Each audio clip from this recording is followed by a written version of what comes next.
ਵਾਹਿਗੁਰੂ।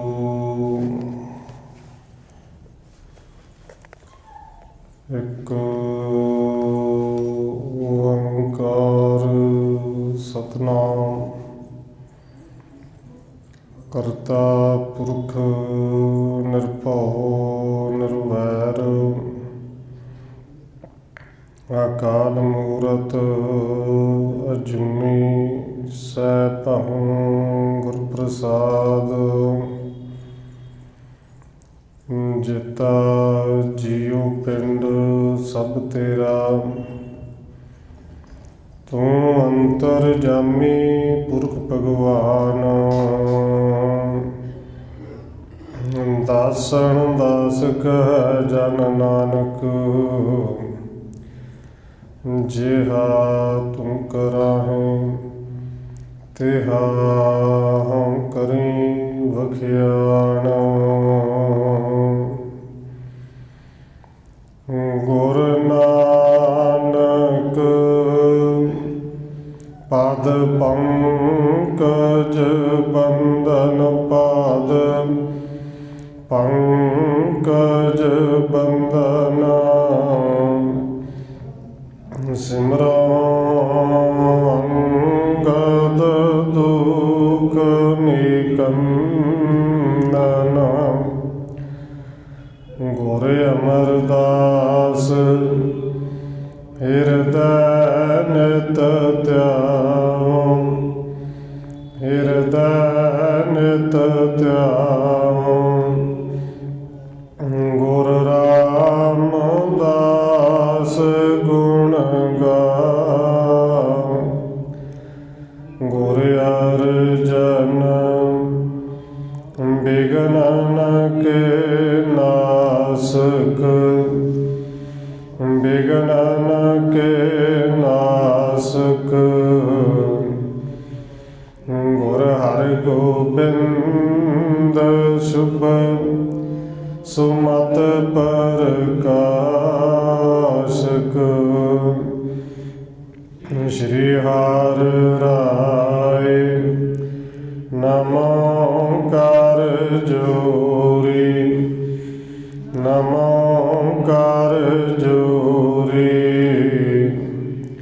ਸ਼੍ਰੀ ਹਰਿ ਕ੍ਰਿਸ਼ਨ ਨਾਮ ਬਹੋਰੀ। ਗੁਰੂ ਤੇਗ ਬਹਾਦਰ ਪਰਮ ਕਿਰਪਾਲਾ ਜੀ, ਪਰਮ ਕਿਰਪਾਲਾ। ਗੁਰ ਗੋਬਿੰਦ ਸਿੰਘ ਬਿਸਾਲਾ, ਤਰੁਣ ਤਾਰਾ ਪਰ ਪੁਨ ਪੁਨ ਸੀਸਾ ਜੀ, ਪੁਨ ਪੁਨ ਸੀਸਾ। ਬੰਦੋ ਬਾਰ ਬਾਰ ਜਗਦੀਸ਼ਾ, ਤਰੁਣ ਤਾਰਾ ਪਰ ਪੁਨ ਪੁਨ ਸੀਸਾ ਜੀ, ਪੁਨ ਪੁਨ ਸੀਸਾ। ਬੰਦੋ ਬਾਰ ਬਾਰ ਜਗਦੀਸ਼ਾ।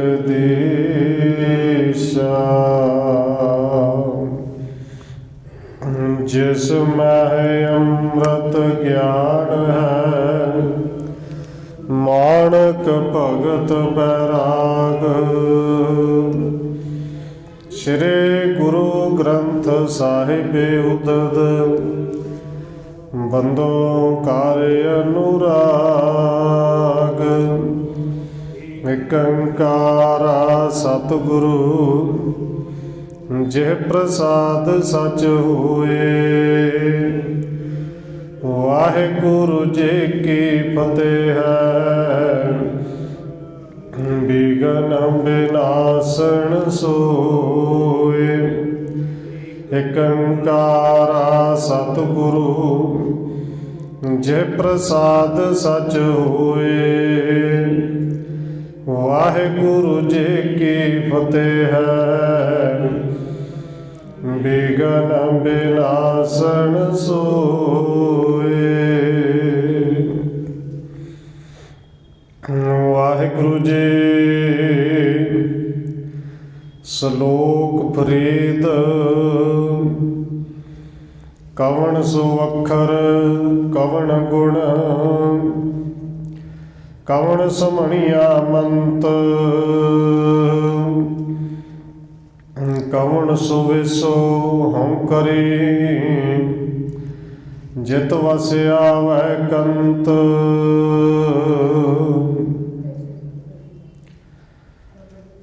परम सम्मानयोग सतगुरु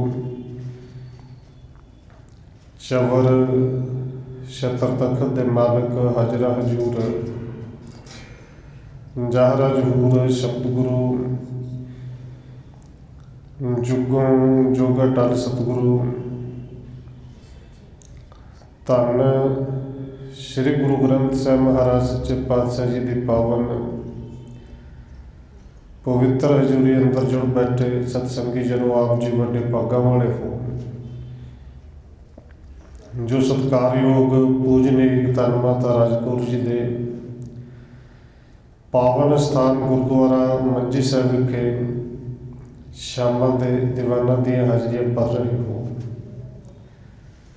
आओ रोजाना की तरह धन गुरु नानक देव सच्चे पातशाह जी की चल रही लड़ीवार इतिहास कथा के नाल अगलेरी सांझ पाउण तो पहला असीस बख्शिश करो जी।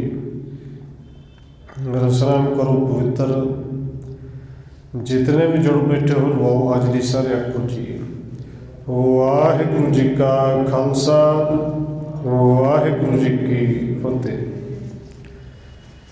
कवण सो अखर कवण गुण, कवण सुमणिया मंत। कवण सोवे सो हों करी, जित वस आवै कंत। कविराज कवि संतोख सिंह जी के लिख रहे हैं कि धन गुरु नानक देव सच्चे पातशाह जी पाक पटन की उस धरती से शेख ब्रह्म के कोल बैठे हुए ने और कई दिनों तो सतगुरु जी उत्थे रह रहे हैं। शेख ब्रह्म के नाल विचार हो रही ने और शेख ब्रह्म सतगुरु के चरणों में अरदास बेनती करके कहता, सतगुरु जी एक शंका होर दूर कर दे। बाबा फरीद जी का पावन वचन ये श्लोक पढ़ के सुनाया कि सतगुरु जी कृपा करो, वो किहड़े अखर ने किहड़े बोल ने कि जिहड़े बोल बोलन दे नाल वो कंत परमात्मा पति वस विच आ जाए। वो किहड़े गुण ने कि जिहड़े गुण धारण करन करके वस विच आ जाए। वो ऐसा किहड़ा मंत्र है कि जिहड़े मंत्र नूं पढ़ के वो कंत परमात्मा पति वस विच आवे। वो पहरावा किहड़ा है कि पहलों वचन कीते सन कि पाटी हुई कंबली पा लीए तां रब मिल जाएगा। तो सतगुरु जी ने समझाया कि शेख जी रब नूं मिलण वास्ते एक कोई पैमाना नहीं कि पाटे कपड़े पाइए तो तां मिलेगा। बस अंदर का जिहड़ा है उस अंदर वाले मनवे नूं, अंदर वाली नीयत नूं रास कर लो, उन्होंने पहरावा ही पसंद है। हुण फिर सवाल किया सतगुरु जी को ऐसा वखरा वेश भी है, पहरावा भी है कि जिन्हों पा के मालक वस में आउंदा है। धन गुरु नानक देव सच्चे पातशाह जी फिर अगों जवाब दिंदे ने। धन गुरु नानक साहिब का पावन वचन है, निवण सो अखर खवण गुण, जे बामणिया मंत। ए त्रै भैणे वेश कर, ता वस आवे कंत। कंत का अखर अर्थ पति है। ਔਰ ਸਤਿਗੁਰੂ ਜੀ ਨੇ ਜਿੰਨੀਆਂ ਵੀ ਉਦਾਹਰਨਾਂ ਲਈਆਂ ਸਾਡੇ ਸਮਾਜ ਦੇ ਵਿੱਚੋਂ ਕਿ ਸਾਨੂੰ ਸੌਖੇ ਢੰਗ ਨਾਲ ਸਮਝ ਲੱਗ ਜੇ। ਸਵਾਲ ਕੀਤਾ, ਇੱਕ ਪਤਨੀ ਨੇ ਆਪਣੇ ਪਤੀ ਨੂੰ ਵਸ ਵਿੱਚ ਕਰਨਾ ਹੋਵੇ ਤੇ ਕਿਹੜੇ ਕਿਹੜੇ ਗੁਣ ਚਾਹੀਦੇ ਨੇ, ਕਿਵੇਂ ਦੇ ਬੋਲ ਬੋਲਣੇ ਚਾਹੀਦੇ ਨੇ, ਤੇ ਕਿਵੇਂ ਦਾ ਕੋਈ ਮੰਤਰ ਪੜ੍ਹੀਏ ਤਾਂ ਵਸ ਵਿੱਚ ਆਏਗਾ। ਸਤਿਗੁਰੂ ਕਹਿੰਦੇ ਨੇ ਸਭ ਤੋਂ ਪਹਿਲੋਂ ਨਿਮਣ ਸੋ ਅੱਖਰ, ਇਹ ਜਿਹੜਾ ਅੱਖਰ ਬੋਲਣਾ ਹੈ ਇਹ ਨਿਮਰਤਾ ਵਾਲਾ ਹੋ ਜੇ, ਬੋਲਾਂ ਦੇ ਵਿੱਚ ਨਿਮਰਤਾ ਆ ਜੇ। ਨਿਮਣ ਸੋ ਅੱਖਰ ਖਵਣ ਗੁਣ, ਖਵਣ ਦਾ ਅਖਰੀ ਅਰਥ ਖਿਮਾ ਕਰ ਲੈਣਾ, ਖਿਮਾ ਕਰਨ ਦੀ ਜਾਚ ਆ ਜੇ। ਔਰ ਦੇਖੋ ਖਿਮਾ ਹੀ ਨਹੀਂ ਕਰਨੀ ਆਉਂਦੀ, ਬੇਸ਼ੱਕ ਉਹ ਕਿੰਨਾ ਕਵੇ ਕਿ ਮੈਂ ਤਾਂ ਮਾਫ ਕਰ ਦਿੰਦਾ, ਪਰ ਕਿਤੇ ਨਾ ਕਿਤੇ ਅੰਦਰ ਕੁੰਡੀ ਰਹਿੰਦੀ ਹੈ ਕਿ ਫਲਾਣੇ ਸਮੇਂ ਨੇ ਵਾਅਦਾ ਕੀਤਾ ਸੀ। ਹੁਣ ਇਹ ਖਿਮਾ ਕਰਨੀ ਕੇਵਲ ਅੱਖਰਾਂ ਵਾਲੀ ਨਹੀਂ, ਸਤਿਗੁਰੂ ਜੀ ਕਹਿੰਦੇ ਨੇ ਭਾਈ ਉਵੇਂ ਖਿਮਾ ਕਰ ਜਿਵੇਂ ਹਰ ਰੋਜ਼ ਆਪਣੇ ਆਪ ਨੂੰ ਕਰ ਲੈਂਦਾ, ਆਪਣੇ ਆਪ ਨੂੰ ਛੇਤੀ ਕਰ ਲੈਂਦੇ ਆ। ਗਲਤੀ ਵੀ ਹੋ ਗਈ, ਭੁੱਲ ਵੀ ਹੋ ਗਈ, ਪਤਾ ਵੀ ਲੱਗ ਗਿਆ ਕਿ ਇਹ ਰਹਿਤ ਮਰਿਆਦਾ ਦੇ ਬਿਲਕੁਲ ਉਲਟ ਕੰਮ ਕੀਤਾ ਹੈ, ਆਪਣੇ ਆਪ ਨੂੰ ਖਿਮਾ ਕਰ ਦੇਗਾ, ਕੋਈ ਗੱਲ ਨਹੀਂ ਕਿ ਗੁਰੂ ਸਾਹਿਬ ਜੀ ਕੋਲ ਅਰਦਾਸ ਕਰਾਵਾਂਗੇ,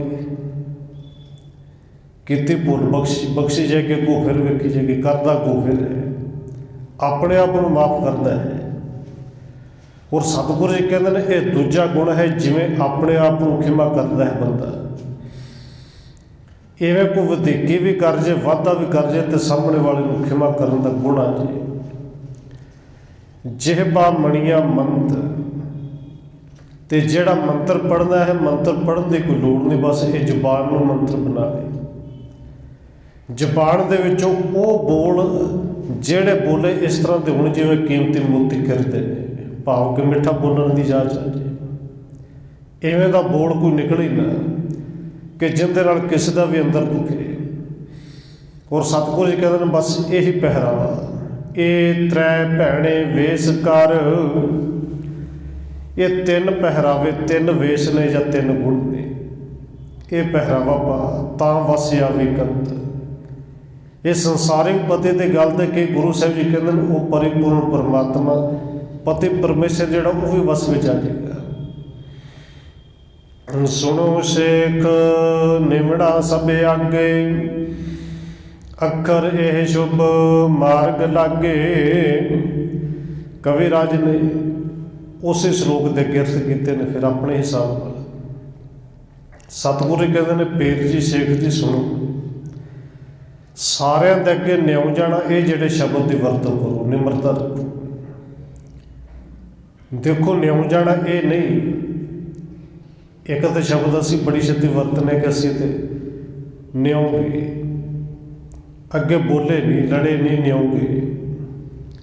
ਤੇ ਉਹ ਨਿਮਣਾ ਸਾਡਾ ਪਤਾ ਕਿਸ ਤਰ੍ਹਾਂ ਹੈ, ਨਿਉਣ ਇਸ ਵਿੱਚੋਂ ਅਸੀਂ ਡਰ ਗਏ। ਇੱਕ ਤੇ ਬੁੱਝ ਦੇ ਨਾਲ ਤਰ੍ਹਾਂ ਡਰ ਜਾਣਾ, ਤੇ ਫਿਰ ਆਪਣੇ ਆਪ ਨੂੰ ਵੱਡਾ ਕਹਾਉਣ ਦੇ ਲਈ ਕਹੀ ਜਾਣਾ ਕਿ ਮੈਂ ਤੇ ਨਿਮਰਤਾ ਰੱਖੀ, ਗੁਰੂ ਸਾਹਿਬ ਦੇ ਸ਼ਬਦ ਨੂੰ ਅੱਗੇ ਰੱਖਿਆ। ਅਸਲ ਵਿੱਚ ਡਰਿਆ ਤੇ ਡੰਡੇ ਤੋਂ ਕਿ ਅੱਗੇ ਸਾਹਮਣੇ ਤਾਕਤ ਵਾਲਾ ਹੈ, ਉਹਦੇ ਸਾਹਮਣੇ ਬੋਲਾਂਗਾ ਤੇ ਸਿਰ 'ਚ ਆਏਗਾ, ਅਗਲੇ ਨੇ ਫੜ ਕੇ ਜੇਲ੍ਹ 'ਚ ਪਾ ਦੇਣਾ ਹੈ, ਹੋ ਸਕਦਾ ਲੱਤ ਬਾਂਹ ਵੱਢ ਦੇ। ਉੱਥੇ ਹੱਥ ਜੋੜ ਕੇ ਨਿਉ ਜਾਏਗਾ। ਇਹਨੂੰ ਨਿਉਣਾ ਨਹੀਂ ਕਹਿੰਦੇ ਜੀ, ਇਹ ਤੇ ਕਾਇਰਤਾ ਹੈ। ਬਾਬਾ ਫਰੀਦ ਜੀ ਦੇ ਪਾਵਨ ਬਚਨ ਹੈ ਕਿ ਨਿਮਰਤਾ ਕਿਹਨੂੰ ਕਹਿੰਦੇ, ਨਿਉਣਾ ਹੈ ਕੀ? ਕਹਿੰਦੇ ਤਾਣ ਹੁੰਦੇ ਹੋਏ ਨਿਤਾਣਾ, ਮਾਣ ਹੁੰਦੇ ਹੋਏ ਨਿਮਾਣਾ। ਬਸ ਤਾਣ ਹੋਵੇ ਕੋਲ, ਤਾਕਤ ਹੋਵੇ, ਤੇ ਇੰਨੀ ਕੁ ਤਾਕਤ ਹੋਵੇ ਜਿਹਨੂੰ ਗੁਰੂ ਸਾਹਿਬ ਜੀ ਕਹਿੰਦੇ ਨੇ ਜਾ ਕਾ ਕਹਿਆ ਦਰਗਾਹ ਚੱਲੇ। ਕੇਵਲ ਇੱਕ ਬੋਲ ਹੀ ਬੋਲੇ ਤੇ ਉਹ ਬੋਲ ਰੱਬ ਦੇ ਘਰ ਤੱਕ ਵੀ ਪਹੁੰਚਦਾ ਹੋਵੇ, ਇੰਨੀ ਤਾਕਤ ਹੋਵੇ। ਪਰ ਤਾਕਤ ਹੁੰਦਿਆਂ ਹੋਇਆ ਕਿਸੇ ਦੇ ਅੱਗੇ ਕੋਈ ਵਾਅਦਾ ਕਰੇ ਤਾਂ ਉੱਥੇ ਨਿਮਰਤਾ ਵਿੱਚ ਆ ਜਾਣਾ, ਝੁਕ ਜਾਣਾ, ਚਾਹੇ ਤਾਂ ਉਸੇ ਵੇਲੇ ਉਹਦਾ ਨਾਸ਼ ਕਰ ਸਕਦਾ ਹੈ। ਅਸਲ ਵਿੱਚ ਨਿਉਣਾ ਇਹ ਹੈ ਕਿ ਤਾਕਤ ਹੋਵੇ, ਕਾਇਰ ਨਾ ਹੋਵੇ, ਬੁੱਝਦਿਲ ਨਾ ਹੋਵੇ, ਫਿਰ ਵੀ ਖਿਮਾ ਕਰ ਦੇਣਾ, ਮਾਫ ਕਰ ਦੇਣਾ। ये बड़ा वड्डा गुण है। अखर ये शुभ मार्ग लागे, सतगुरु जी कहते हैं ये न्याउणा ये अखर, बस ये समझ लो जिन्हों जांच आ गई वो समझ ले कि शुभ मार्ग ते चल पिया है, इस निर्मल पंथ ते चल पिया है। परमेश्वर दुख सुख जो देवै, यह गुण लखो दो सम खेवै। हुण गुरु साहब जी ने बड़ी वारी सानू समझाया, पर जदों साडे ते दुख हुंदा है असीं सब कुछ भुल जाते हैं, और फिर किवें करना, अरदास असीं ते करनी है, साडे कोल आऊगी, साडी ते ड्यूटी है, तनख्वाह इस गल दी मिलती है। पर गुरु साहब जी कहते हैं परमेश्वर दुख देवे, परमेश्वर सुख देवे, देने वाला तो है ना जी। और बचन असीं पढ़ते रोज़ ही, जपजी साहब के विच ते रोज़ ही पढ़ते कि कित्या दुख भूख सद मार, वो केवल साडा पढ़ते रह गया ना कि यह पे दात तेरी दातार। दुख मिल जे, भुख मिल जे, आर्थिक मार मिल जे, शरीरिक मार मिल जे, तेरी दात ही है। पर असीं दात समझते नहीं ना, असीं दात समझने गड्डी। घर नवा बनया, घर दे अगे लिख दिता यह पे दात तेरी दातार, ये तो है ही पई। पर गुरु साहब जी कहते हैं दुख मार मिल गई तो यह भी तुहाडी दात है। परमेश्वर दुख सुख जो देवे, वो सुख देवे चाहे दुख देवे।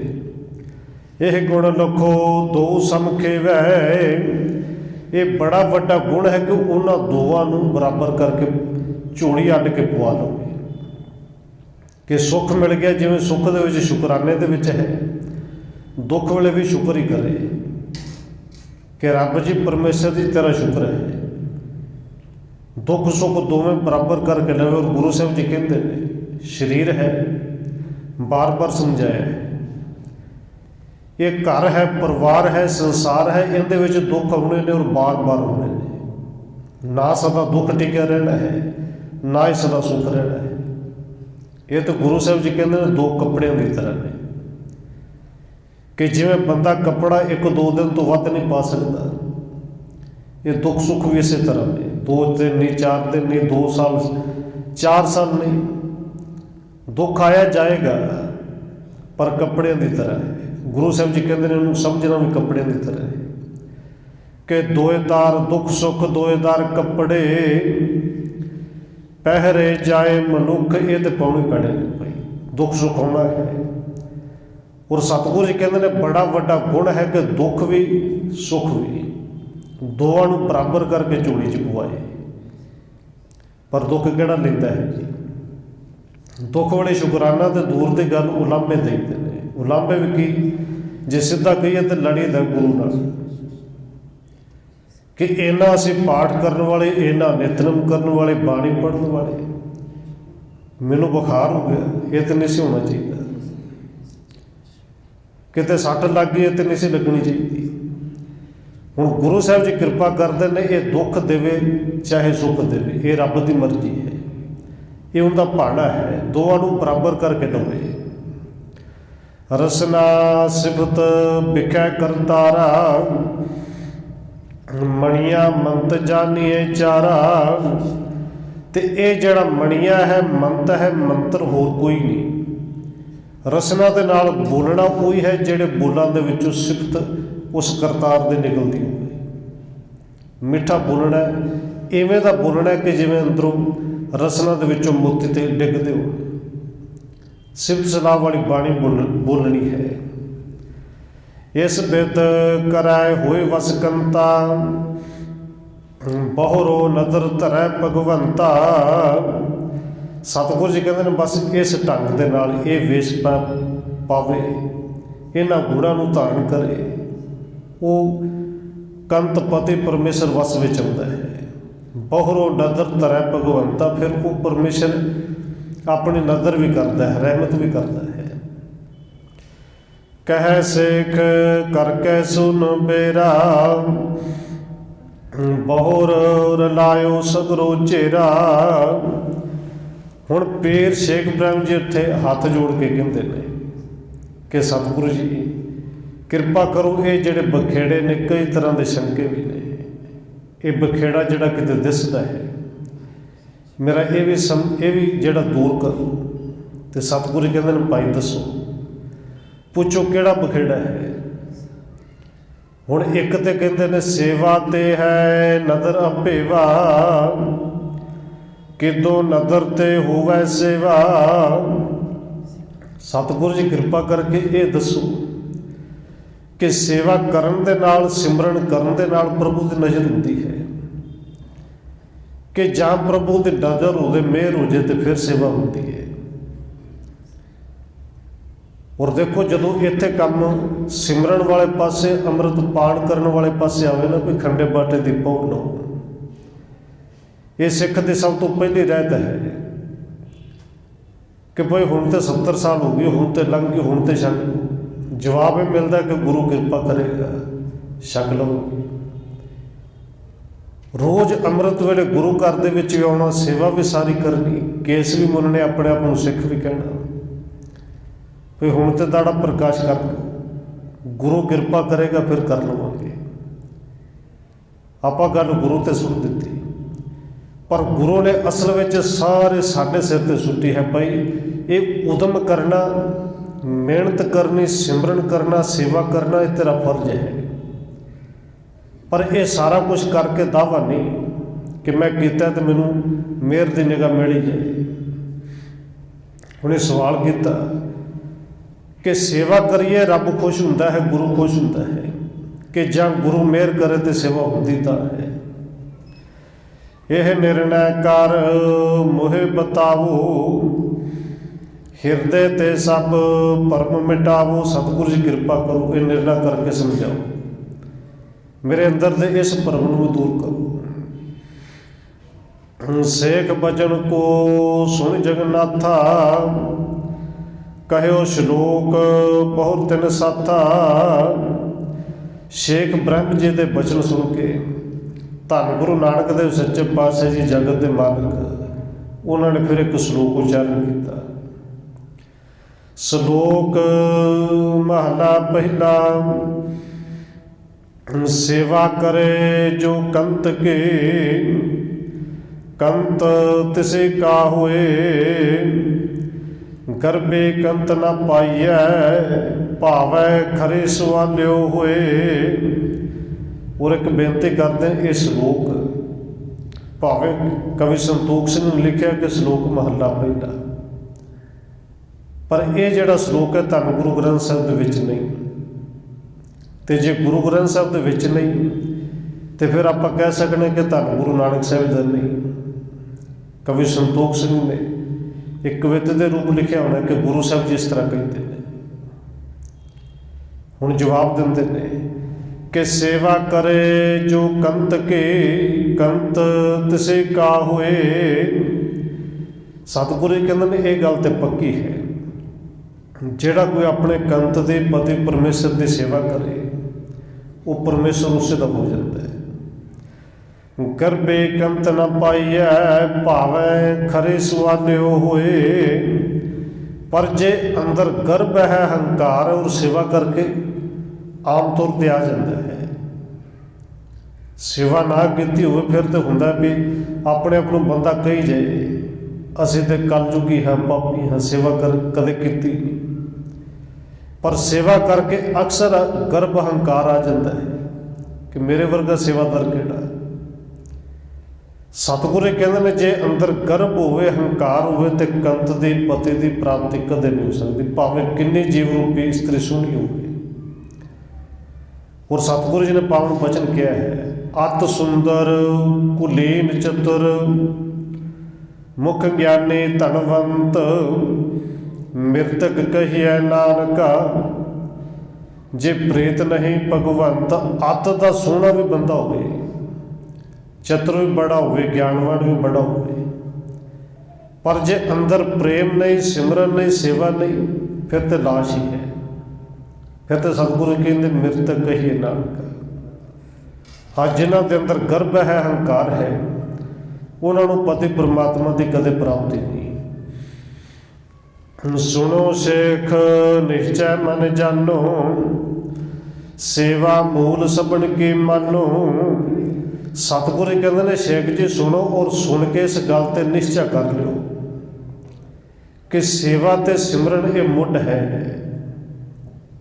ये गुरु के सिख ने करनी है, ये फर्ज भी है, इस ये मुੱਢ भी है। हुण सेवा तो ये दावा भी नहीं करना कि मैं इन्नी सेवा की मेरे ते मेहर होनी चाहिए होनी, क्योंकि बाबा फरीद जी का पावन वचन है कि दाती साहिब संदियां जय भावै दादे। ये मालक दे दात है, वो तुरठे उन्होंने भावे ते जिन्हों कृपा करके देवे उन्होंने दिंदा है। पर गुरु साहब जी कहते हैं ये गल पक्की है कि सेवा ते सिमरन ये मुੱਢ है, ये करना जरूर है। काले काल हान कर गरबा तन मन करे निवेदन सरबा। बस सेवा जड़ी है वो हंकार का नाश कर दे, अंदरों हंकार छड्ड के सेवा करे। कालना काले, काले काल हान कर गरबा। कालना तो जरूरी है, सेवा जरूरी है, तो वो सारा कुछ अपना तन मन धन उस खुदा को अर्पण कर दे। हुण अर्पण करन दा की भाव है कि अपने घरों समान कढ़ के बाहर सुट दे। अर्पण करन दा भाव है कि जे हे रब जी तू दवे, बहुत कुछ दवे तां भी तेरा शुक्र है, ते जे कुछ भी नहीं तो तां भी तेरा शुक्र है, क्योंकि दिता होया तो तेरा, मैं तो तेरा दास हाँ। बस ये जो दाता दित्तियां ने इन्हां दा कह ली कि रखवाला। तब हे नदर परमेश्वर होए, महर हदूर बुलाई ऐसोए। सतगुरु कहते हैं अंदरों हंकार नूं छड्ड के तन मन धन सारा कुछ गुरु नूं सौंप के जदों निष्काम होकर सेवा करेगा, तब हे नदर परमेश्वर होए, फिर रब की नज़र जरूर होती है। महल हदूर बुलाइए सो, वो अपने घर में बुला भी लेता है। गर्भ करे जो सेवै नाही, सुंदर बहु स्वरूप तने आही।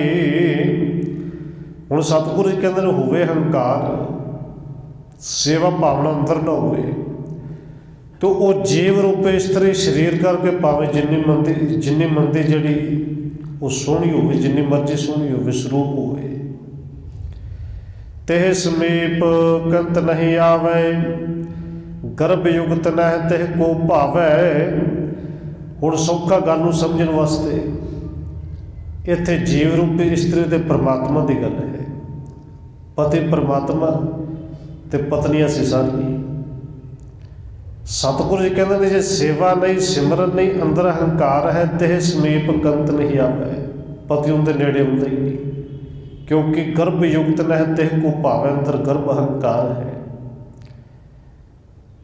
उत्थे प्यार किवें होवे।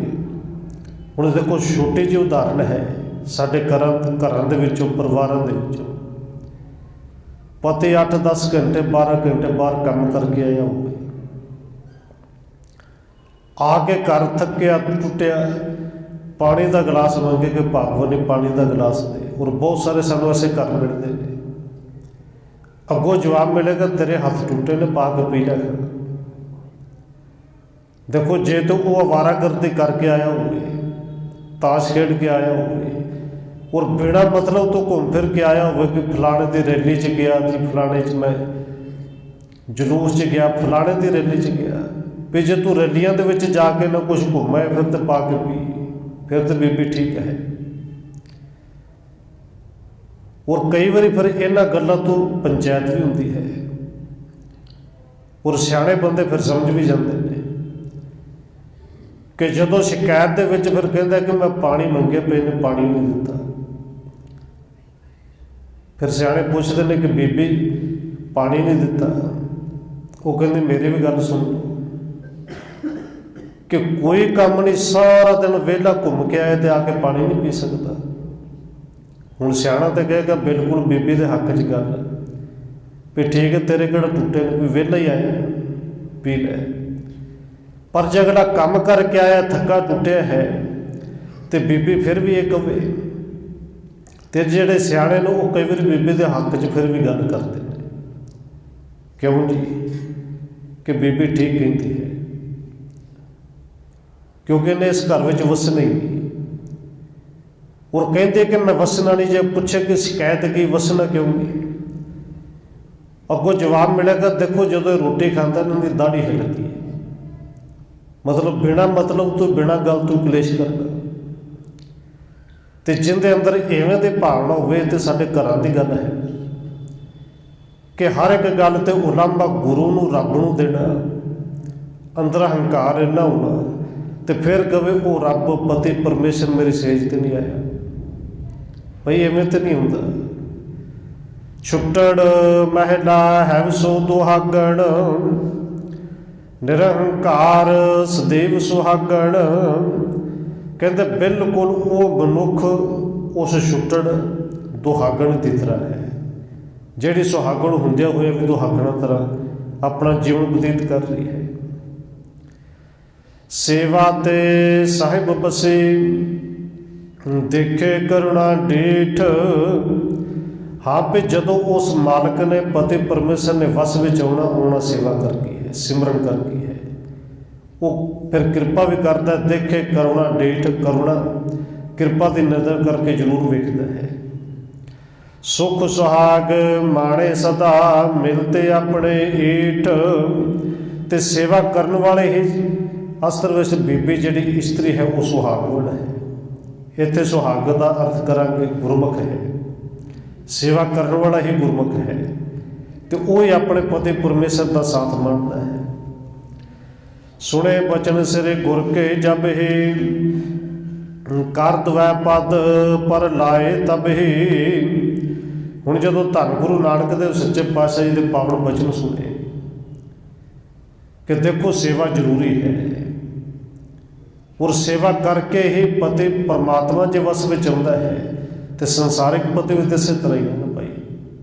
ਇੱਕ ਛੋਟੀ ਜਿਹੀ ਗੱਲ ਕਹਿ ਕੇ ਅੱਗੇ ਨੂੰ ਚੱਲਾ ਕਿ ਇੱਕ ਰਾਜਾ ਹੈ, ਰਾਣੀ ਨਾਲ ਵਿਆਹ ਹੋਇਆ ਕਈ ਸਾਲ ਹੋ ਗਏ, ਘਰ ਵਿੱਚ ਔਲਾਦ ਨਹੀਂ, ਔਰ ਰਾਣੀ ਜਿਹੜੀ ਬੜੀ ਸੇਵਾ ਕਰਦੀ ਹੈ ਵੀ ਪ੍ਰਭੂ ਦੇ ਗੁਣ ਗਾਉਣ ਵਾਲੀ। ਹੁਣ ਰਾਣੀ ਚਾਹੁੰਦੇ ਸੀ ਕਿ ਰਾਜੇ ਦੇ ਘਰ ਔਲਾਦ ਹੋਵੇ, ਉਹ ਆਪ ਕਹਿ ਕੇ ਰਾਜੇ ਨੂੰ ਮਨਾਇਆ ਕਿ ਦੂਜਾ ਵਿਆਹ ਕਰਾ, ਆਪ ਲੱਭ ਕੇ ਲਿਆਈ ਰਾਣੀ, ਆਪ ਹੱਥੀਂ ਵਿਆਹ ਕਰਵਾਇਆ। ਪਰ ਇਹ ਜਿਹੜੀ ਬੀਬੀ ਨਵੀਂ ਰਾਣੀ ਆਈ, ਛੋਟੀ ਰਾਣੀ ਕਹਿ ਲਈਏ, ਕੁਝ ਦਿਨਾਂ ਤੋਂ ਬਾਅਦ ਇਹਨੇ ਸ਼ਰਤ ਰੱਖ ਦਿੱਤੀ ਕਿ ਰਾਜਾ ਮੈਂ ਤੇਰੇ ਕੋਲ ਰਵਾਂਗੀ ਤਾਂ ਜੇ ਇਹ ਵੱਡੀ ਇੱਥੇ ਨਾ ਰਹੇ। ਔਰ ਵੱਡੀ ਰਾਣੀ ਉਹ ਫਿਰ ਵੀ ਖੁਸ਼ ਕਿ ਰਾਜੇ ਦੇ ਘਰ ਔਲਾਦ ਹੋਣੀ ਚਾਹੀਦੀ, ਉਹਦਾ ਘਰ ਵਸਣਾ ਚਾਹੀਦਾ, ਮੈਂ ਤਾਂ ਚਲੀ ਜਾਵਾਂਗੀ। ਉਹਨੂੰ ਉੱਥੋਂ ਜਦੋਂ ਜਾਣ ਲੱਗੀ ਵੱਡੀ ਰਾਣੀ ਨੇ ਫਿਰ ਕਿਹਾ ਕਿ ਮੈਂ ਚਲੀ ਤੇ ਜਾਵਾਂਗੀ, ਬਸ ਇੱਕ ਕੰਮ ਕਰੇ ਕਿ ਜਿਹੜੇ ਰਾਜੇ ਨੇ ਰੋਜ਼ ਕੱਪੜੇ ਲਾਉਣੇ, ਇਹ ਕੱਪੜੇ ਮੇਰੇ ਕੋਲ ਭੇਜ ਦਿਆ ਕਰ, ਕਿਸੇ ਦੱਸ ਦਿਆ ਕੱਪੜੇ ਮੈਂ ਧੋਜਿਆ ਕਰਾਂਗੀ। ਹੁਣ ਉਹਨੇ ਸੋਚਿਆ ਕਿ ਚੰਗਾ ਸਗੋਂ ਕਿਸੇ ਗੋਲੇ ਤੋਂ ਦੱਸ ਦਵੇ ਤੇ ਕੰਮ ਕਰਾਉਣਾ, ਉੱਥੇ ਬੈਠੀ ਇਹ ਧੋਵੇਗੀ। ਹੁਣ ਉਹਨੇ ਕੱਪੜੇ ਧੋਣੇ, ਉੱਥੇ ਇਕੱਲੇ ਰਹਿ ਕੇ ਵੀ ਖੁਸ਼ ਹੈ। ਔਰ ਜਿਹੜੇ ਦਾਸੀ ਨੇ ਜਾਣਾ ਉਹਨੇ ਰੋਜ਼ ਪੁੱਛਣਾ ਕਿ ਸੁਣਾ ਬੜੀ ਦੁਖੀ ਹੋਏਗੀ, ਪਰ ਉਹਨੇ ਕਿਹਾ ਉਹ ਤਾਂ ਕਦੇ ਦੁਖੀ ਹੋਈ ਨਹੀਂ ਵੱਡੀ ਰਾਣੀ। ਉਹਦੇ ਜਦੋਂ ਜਾਈਦਾ ਹੱਸਦੇ ਖੇਡਦੀ ਮਿਲਦੀ ਹੈ, ਬੜੀ ਖੁਸ਼ ਲੱਗਦੀ ਹੈ। ਹੁਣ ਪੁੱਛਿਆ ਕਿ ਖੁਸ਼ੀ ਦਾ ਕਾਰਨ ਪਤਾ ਕਰ ਕੇ ਉਹ ਇੰਨੀ ਖੁਸ਼ ਦੂਰ ਰਹਿ ਕੇ ਵੀ ਕਿਉਂ ਹੈ, ਕਿ ਇੱਕ ਝੁੱਗੀ ਦੇ ਵਿੱਚ ਰਹਿੰਦੇ ਹੈ, ਘਰੋਂ ਕੱਢਿਆ ਹੋਇਆ ਫਿਰ ਵੀ ਖੁਸ਼ ਹੈ। ਉਹ ਗੋਲੇ ਨੇ ਦੱਸਿਆ ਕਿ ਅਸਲ ਵਿੱਚ ਉਹਦੇ ਕੋਲ 9 ਲੱਖਾ ਹਾਰ ਹੈ, 9 ਲੱਖਾ ਹਾਰ, ਕਿ ਜਿਹਦੇ ਕੋਲ ਐਡਾ ਕੀਮਤੀ ਹਾਰ ਹੋਵੇ ਉਹਦੇ ਕੋਲ ਭਾਵੇਂ ਕੁਛ ਵੀ ਨਾ ਹੋਵੇ, ਉਹਨੂੰ ਤਾਂ ਖੁਸ਼ ਹੀ ਰਹਿਣਾ। ਉਹਨੇ ਸਮਝਿਆ ਸ਼ਾਇਦ ਹਾਰ ਕਰਕੇ ਖੁਸ਼ ਹੈ। ਉਸ ਰਾਣੀ ਨੇ ਗੋਲੇ ਨੂੰ ਫਿਰ ਕਹਿ ਕੇ ਭੇਜਿਆ ਕਿ ਉਹਦੇ ਕੋਲ ਕਿਸੇ ਨਾ ਕਿਸੇ ਢੰਗ ਨਾਲ ਹਾਰ ਲੈ ਕੇ ਆ, ਖੁਸ਼ੀ ਤਾਂ ਉਹਨੂੰ ਹੋਣੀ ਨਹੀਂ ਚਾਹੀਦੀ। ਗੋਲੇ ਨੇ ਜਦੋਂ ਜਾ ਕੇ ਹਾਰ ਮੰਗਿਆ ਤਾਂ ਕੋਈ ਜਵਾਬ ਮਿਲਿਆ ਕਿ ਹਾਰ ਤਾਂ ਮੈਂ ਦੇ ਦਿਆਂਗੀ, ਪਰ ਇਹਦੇ ਬਦਲੇ ਕੁਝ ਨਾ ਕੁਝ ਮੈਨੂੰ ਤਾਂ ਮਿਲਣਾ ਚਾਹੀਦਾ ਹੈ, ਕਿ ਤੈਨੂੰ ਕੀ ਚਾਹੀਦਾ ਹੈ। ਕਹਿੰਦੇ ਸਿਰਫ 2 ਮਿੰਟ ਹਰ ਰੋਜ਼ ਮੈਂ ਰਾਜੇ ਦੇ ਆ ਕੇ ਮਿਲਣਾ है, ਉਹਨੂੰ ਸਿਰਫ ਦਰਸ਼ਨ ਹੀ ਕਰਨੇ ਕਹਿੰਦੀ ਇੱਕ ਵੇਖਣਾ ਹੀ ਹੈ। ਹੁਣ ਛੋਟੀ ਰਾਣੀ ਨੇ ਕਿਹਾ ਕਿ ਬਿਲਕੁਲ ਵੇਖ ਲੈ, ਮੇਰਾ ਕੀ ਜਾਂਦਾ ਹੈ, ਪਰ ਮੇਰੇ ਸਾਹਮਣੇ ਔਰ ਸਿਰਫ 2 ਮਿੰਟ, ਇਸ ਤੋਂ ਵੱਧ ਨਹੀਂ। ਉਹਨੇ ਹਾਰ ਵੀ ਦੇ ਦਿੱਤਾ। ਉਹਨੇ ਰੋਜ਼ ਆਉਣਾ, 2 ਮਿੰਟ ਕੋਈ ਗੱਲਬਾਤ ਕਰਨੀ ਜਾਂ ਨਾ ਕਰਨੀ, ਵੇਖਣਾ ਤੇ ਚਲੇ ਜਾਣਾ। ਗੋਲੇ ਨੂੰ ਫਿਰ ਪੁੱਛਿਆ ਕਿ ਸੁਣਾ, ਕਹਿੰਦੇ ਉਹ ਤਾਂ ਫਿਰ ਬੜੀ ਖੁਸ਼ ਹੈ। ਉਹਨੂੰ ਤੇ ਹਾਰ ਦੇ ਕੇ ਵੀ ਫਰਕ ਨਹੀਂ ਪਿਆ, ਕਿਉਂਕਿ ਅੰਦਰ ਪਿਆਰ ਹੈ, ਸੇਵਾ ਦੀ ਭਾਵਨਾ ਹੈ।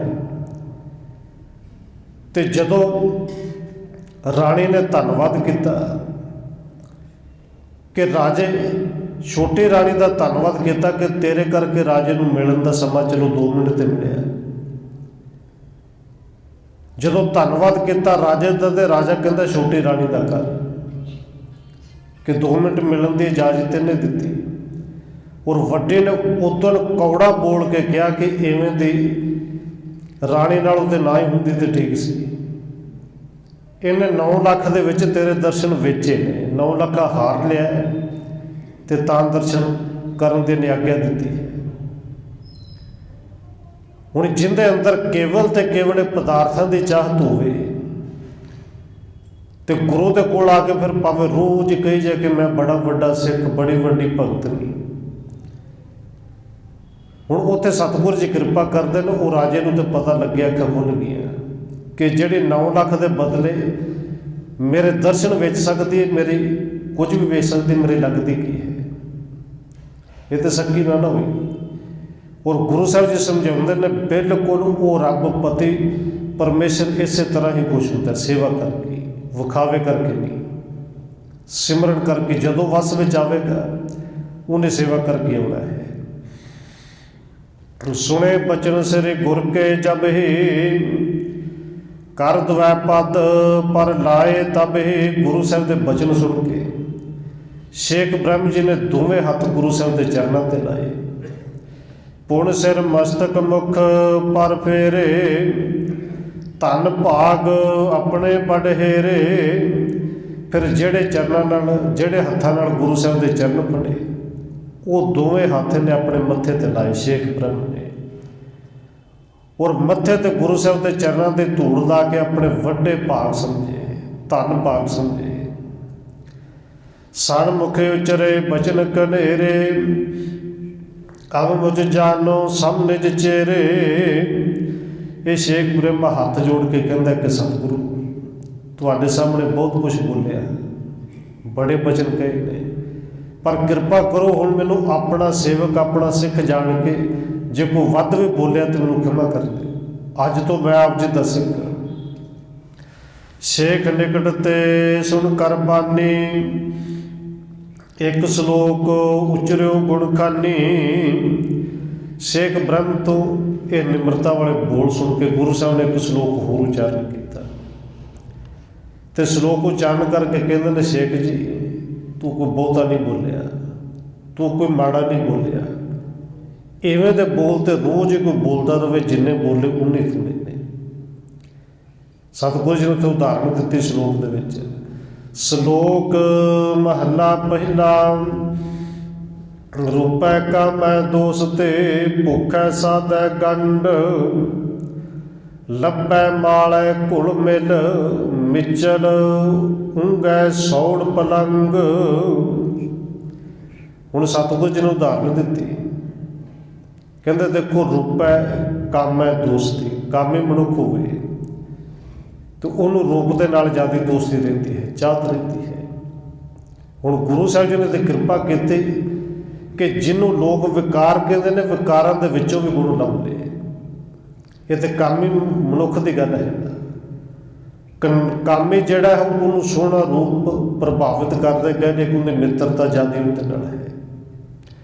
ਭੁੱਖਾ ਸਾਧੈ ਗੰਢ, ਜਿਹੜਾ ਭੁੱਖਾ ਹੋਵੇ ਉਹਦਾ ਜਿਹੜਾ ਦੋਸਤੀ ਕਹਿ ਦਈਏ ਜਾਂ ਚਾਹਤ ਉਹਦੀ ਖਾਣੇ ਦੇ ਨਾਲ ਹੈ, ਸਵਾਦਾਂ ਦੇ ਨਾਲ ਹੈ। ਲੱਭੈ ਮਾਲੈ ਘੁਲ ਮਿਲ, ਮਿਚਲ ਉਂਗੈ ਸੌੜ ਪਲੰਗ। ਲੱਭੈ ਲਾਲਚ, ਜਿਹੜਾ ਧਨ ਦਾ, ਦੌਲਤ ਦਾ, ਪਦਾਰਥਾਂ ਦਾ ਲਾਲਚੀ ਹੈ, ਉਹਦੇ ਵਾਸਤੇ ਸਭ ਕੁਛ ਰੁਪਈਆ ਹੈ। ਉਰੇ ਕਾਮ एक गीत जा गाया जाता ਹੁੰਦਾ ਸੀ छोटे ਹੁੰਦੇ कि बाप बड़ा ना भैया सबसे बड़ा रुपया। उन्होंने केवल दोस्ती रुपये नाल है। ऊँगा सौड़ पलक बंदे नींद आती होवे, अखा बंद होंदियां होण, और इन्ना जोर नींद ने पाया हो तो उस वेले उन्होंने सब तो प्यारा किहड़ा की है जी? मंजा बिस्तरा। इस तरह गुरु साहब जी कहते हैं, भौंकै कोप खुआर होए फक्कड़ पिट्टे अंध। ਜਿਹੜੇ ਹੰਕਾਰੇ ਨੇ ਉਹ ਭੌਂਕਦੇ ਫਿਰਦੇ ਨੇ, ਵਾਧੂ ਬੋਲਦੇ ਨੇ। ਫੱਕੜ ਪਿੱਟੇ ਅੰਧ, ਇਹ ਬਸ ਧੰਦੇ ਧੰਦਾਰਾਂ ਦੇ ਵਿੱਚ ਅੰਨੇ ਹੋਏ ਭੌਂਕਦੇ ਫਿਰਦੇ ਨੇ। ਤੇ ਗੁਰੂ ਸਾਹਿਬ ਨੇ ਜਿਹੜੀ ਉਦਾਹਰਨਾਂ ਇਹ ਸਾਰੀਆਂ ਦਿੱਤੀਆਂ, ਕਹਿੰਦੇ ਜਿਹੜਾ ਤੇਰੇ ਵਰਗਾ ਨਾ ਸ਼ੇਖ ਬ੍ਰਹਮ ਜੀ ਜਪਣ ਵਾਲਾ, ਬੰਦਗੀ ਕਰਨ ਵਾਲਾ, ਚੁੱਪੇ ਚੰਗਾ ਨਾਨਕਾ ਵਿਣ ਨਾਵੇ ਮੋਹ ਗੰਧ। ਜਪਣ ਵਾਲਿਆਂ ਲਈ ਸਭ ਤੋਂ ਚੰਗਾ ਹੈ ਚੁੱਪ ਰਹਿਣਾ, क्योंकि जे अंदर मूँह के नाम ने रसना के विचों नाम ने निकलना, कुछ होर बोलना, तो नाम तो बिना तो सब कुछ गंद ही है। पर इनका मतलब ये भी नहीं कि चुप रहना है। बाबा कबीर जी ने पावन वचन भी कहे ने कि बाबा बोलना क्या कहिए, तो जे बोलना हो तो फिर की बोलना चाहिए, की कहना चाहिए। कहते जैसे राम नाम रब रही है, बोल भी वो बोलीए कि जिंदे तो नाम चेता आवे। इत्थे गुरु साहब जी कहते हैं, तुमरे बचन मोहे मन भावे चाहे सो बूझो बहुर बतावे। शेख जी तुहाडे बचन मैनू बड़े चंगे लगे, क्योंकि बचन कीते नाम वाले, गल्लां कीतियां रब दियां, खुदा दियां, बंदगी दियां। शेख जी तू बहुत नहीं बोलिया, होर बोल, जो कुछ पूछना वो पूछ, जो पूछेगा वही दसांगे। सुनियो शेख बहुर हर गाथा, करत भयो सिरे नानक साथा। ये सुन के शेख फरीद ने, शेख ब्रह्म जी ने, जेड़ा बाबा शेख फरीद जी की गद्दी ते ने, गुरु साहब जी नाल होर बचन बुला सकते। एह श्लोक ग्रंथ जे माही, कथा पढ़न ते बरने नाही। ते कवि संतोख जी कहते हैं बाबा फरीद जी तो वो सारे श्लोक ਜਿਹੜੇ ਸ਼ੇਖ ਬ੍ਰਾਹਮਣ ਨੇ ਗੁਰੂ ਸਾਹਿਬ ਜੀ ਨਾਲ ਸਾਂਝੇ ਕੀਤੇ, ਉਹ ਸਾਰੇ ਗੁਰੂ ਗ੍ਰੰਥ ਸਾਹਿਬ ਦੇ ਵਿੱਚ ਨੇ। ਤੇ ਸਾਰੇ ਇਸ ਕਰਕੇ ਨੇ ਲਿਖਿਆ ਕਿ ਕਥਾ ਔਰ ਗ੍ਰੰਥ ਬਹੁਤ ਵੱਡਾ ਹੋ ਜਾਣਾ ਸੀ, ਵਿੱਚੋਂ ਕੁਝ ਲਿਖੇ ਨੇ। ਆਸਾ ਵਾਰ ਕਸ਼ੁਕ ਤਹਿ ਕੀਨੀ, ਅਤ ਉਤਮ ਪਦਵੇ ਤਿਹ ਦੇਨੀ। ਇਹ ਸ਼ਲੋਕਾਂ ਦੇ ਵਿਚਾਰ ਹੋਈ, ਔਰ ਧੰਨ ਗੁਰੂ ਗ੍ਰੰਥ ਸਾਹਿਬ ਜੀ, ਗੁਰੂ ਨਾਨਕ ਸਾਹਿਬ ਜੀ ਨੇ ਕਿਰਪਾ ਕੀਤੀ। ਉੱਥੇ ਆਸਾ ਕੇ ਵਾਰ ਦੀਆਂ ਕੁਛ ਪੌੜੀਆਂ ਵੀ ਉਚਾਰਨ ਕੀਤੀਆਂ। ਇਹ ਮੰਨਿਆ ਜਾਂਦਾ ਕਿ ਪਾਕ ਪਟਨ ਆਸਾ ਕੇ ਵਾਰ ਦੀਆਂ 9 ਪੌੜੀਆਂ ਗੁਰੂ ਸਾਹਿਬ ਜੀ ਨੇ ਉਚਾਰਨ ਕੀਤੀਆਂ।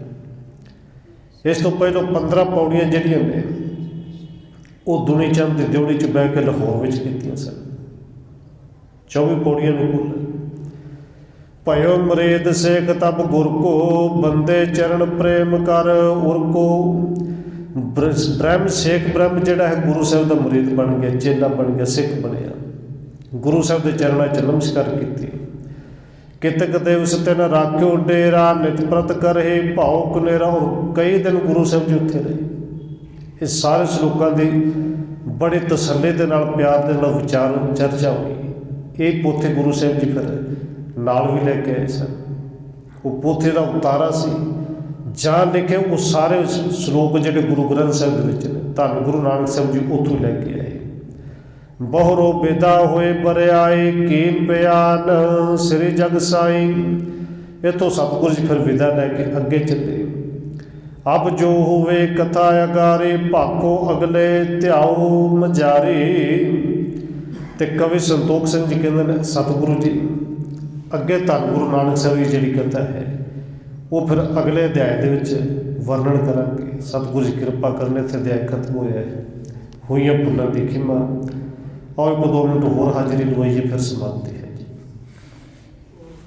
ਵਾਹਿਗੁਰੂ ਵਾਹਿਗੁਰੂ ਵਾਹਿਗੁਰੂ ਵਾਹਿਗੁਰੂ।